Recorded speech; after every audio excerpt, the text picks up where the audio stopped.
নমস্কার।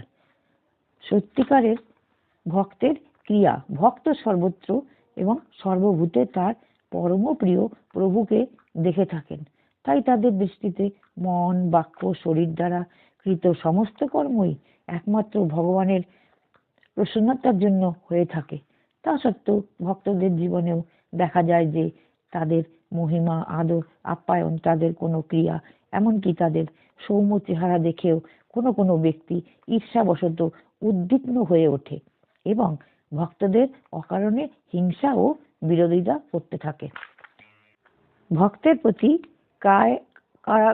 করা এই রূপ বিদ্বেষপূর্ণ আচরণের কারণ হলো তাদের নিজেদের রাগ দ্বেষযুক্ত আসুরি স্বভাবের জন্যই করে থাকে।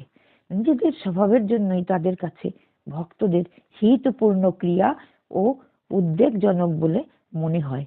এতে ভক্তদের দোষ কোথায়? ভক্তের ক্রিয়া কখনো উদ্বেগপূর্ণ হয় না, কারণ ভক্তেরা ক্রিয়া মাত্রই প্রাণীদের পরমহিতের জন্য করে থাকেন। কারণ ভক্তরা সর্বপ্রাণীতেই ভগবানকেই প্রত্যক্ষ করেন।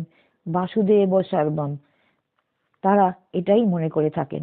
ভ্রমবশত তারা কখনো অহিত কাজ করেন না।